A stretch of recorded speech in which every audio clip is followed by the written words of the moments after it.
Assalamualaikum students, how are you all? Hope you all are doing well at your home.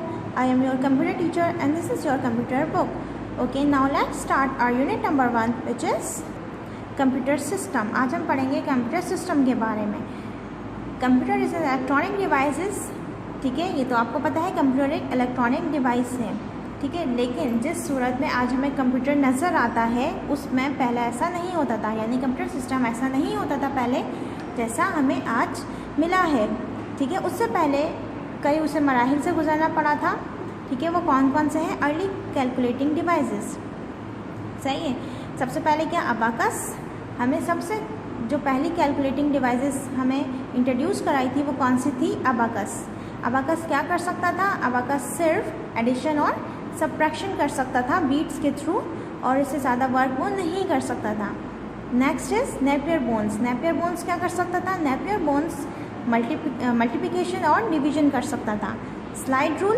Slide rule क्या करता था? Slide rule भी multiplication and division कर सकता था, लेकिन लॉगरिथम बेस पर. Okay. Calculating clock. Calculating clock क्या कर सकती थी? कैलकुलेटिंग क्लॉक जो है वो एक लिमिट तक डेटा कैलकुलेट करती थी और उसके बाद वो रिंग करना स्टार्ट हो जाती थी. इसी तरीके से पैस्कल लाइन. पैस्कल लाइन क्या कर सकता था? पैस्कल लाइन भी जो है वो मल्टीप्लिकेशन कर सकता था एडिशन की रिपीटेशन पे, और डिवीजन के कैलकुलेशन करता था वो सब्ट्रैक्शन की रिपीटेशन पर. ठीक है, इसी तरीके से हमारे पास ये बाकी भी डिवाइसेस हैं. ठीक है, क्या है? Lebanese wheel, arithmeter and census calculator. Okay, so next heading is evolution of computers. evolution of computer यानी कंप्यूटर की इर्तिका, कंप्यूटर के बनने से बढ़ने तक का अमल कैसे हुआ. ठीक है. So first generation computer. First generation computer क्या था? Vacuum tube based computer. जो हमारा फर्स्ट जनरेशन कंप्यूटर था, यानी जो कंप्यूटर की फर्स्ट जनरेशन थी वो किसकी बेस पर थी? Vacuum tube. ठीक है, वो वैक्यूम ट्यूब बेस्ड कंप्यूटर था. लेकिन सेकेंड जनरेशन में किस बेस पर हो गया? वो ट्रांजिस्टर बेस पर हमें कंप्यूटर मिला. थर्ड जनरेशन कंप्यूटर किस बेस पर था? इंटीग्रेटेड सर्किट बेस पर, यानी वो आईसी की बेस पर था. Okay. Fourth generation computer micro processor. Fourth generation में हमारे पास माइक्रो प्रोसेसर आ गया था. लेकिन फिर fifth generation computer artificial intelligence पर वर्क करता है. ठीक है. There is a classification of computers.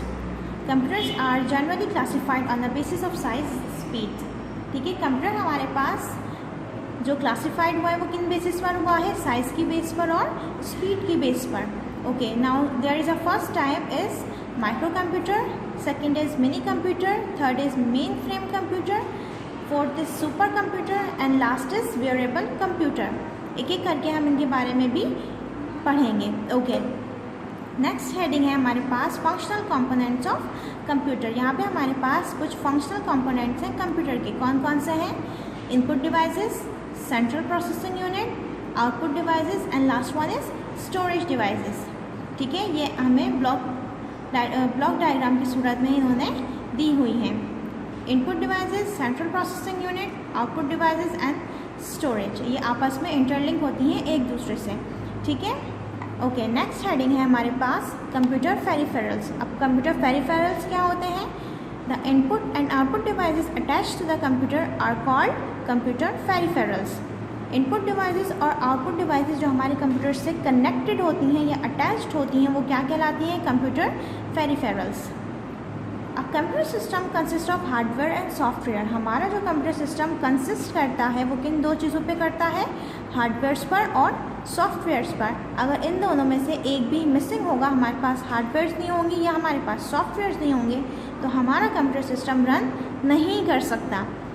ठीक है, हमें अपना कंप्यूटर रन करने के लिए इन दोनों चीज़ों की ज़रूरत होगी, हार्डवेयर्स की एंड सॉफ्टवेयर्स की.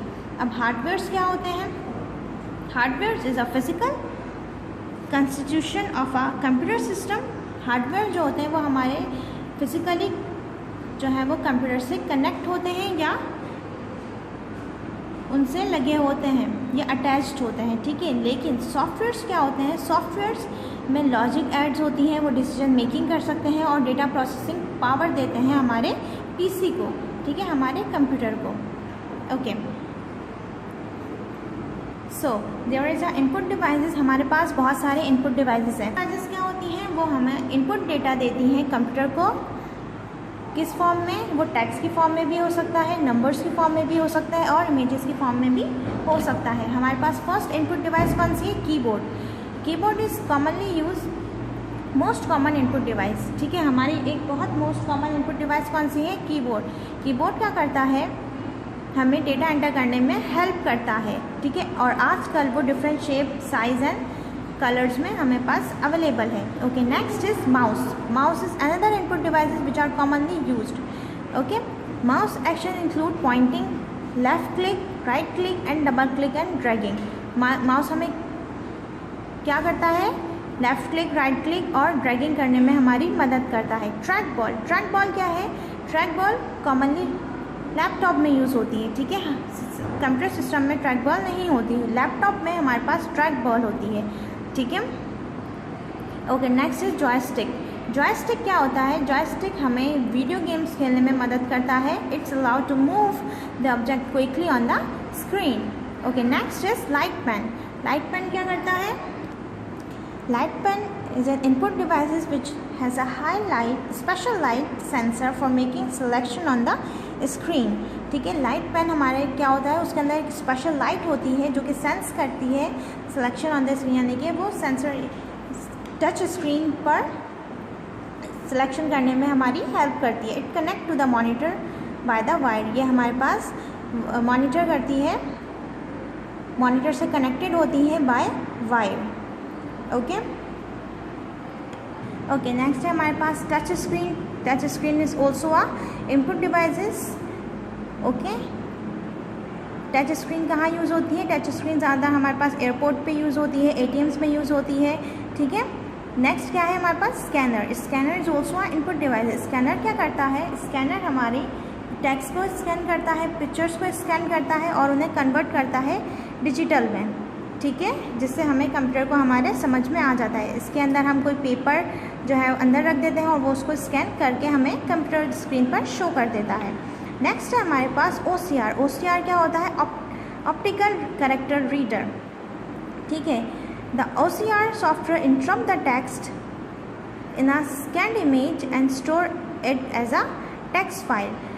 क्या करता है हमारे पास OCR इज अ, ये हमें हमारे टेक्स्ट को जो स्कैन करके फाइल की सूरत में स्टोर कर देता है, ठीक है। नेक्स्ट है हमारे पास OMR। OMR क्या है, ऑप्टिकल मार्क रीडर, ठीक है। OMR is an input device that can scan the identify the specific type of mark. Okay, next है हमारे पास MICR। MICR क्या होता है, magnetic ink character recognition is a technique that use special magnetic ink that can be magnetized and then read by magnetic ink character reader. It is used to read bank check. MICR क्या करता है, bank cheque read करने में हमारी मदद करता है। Next is barcode reader. Barcode is a coding technique which use vertical lines of the same height but varying width, having gaps in between. यहाँ पे आपको एक बारकोड नज़र आ रहा है। बारकोड क्या होता है, उनकी लाइंस की लेंथ तो सेम होती है लेकिन उनकी जो विड्थ होती है वो वेरिंग होती है, यानी कि डिफरेंट होती है। कुछ की बीच में गैप्स होता है, कुछ के बीच में कम गैप होता है, कुछ मोटी होती हैं और कुछ पतली होती हैं। तो बारकोड रीडर जो है वो इन बारकोड को रीड करता है, ठीक है। ओके, नेक्स्ट है हमारे पास microphone. Microphones is also a input devices that convert human voice into a electrical signal. Okay, digital camera सबको पता है क्या होता है, takes photographs of an object and store in a digital format. Next is digital camcorder. Digital camcorder क्या होता है, वो हमारा वीडियो बनाता है, ठीक है, और उसे डिजिटल फॉर्मेट में कन्वर्ट कर देता है। Next is MIDI device. MIDI devices क्या होती हैं, musical instrument digital interface is a system designed to transmit information between electronic musical instrument and a computer. The MIDI musical keyboard can be attached to a computer and allow a performer to play music that is captured by the computer system. Okay, I hope you all understand my today's lesson. I will come back with another lesson tomorrow. Till then, Allah Hafiz.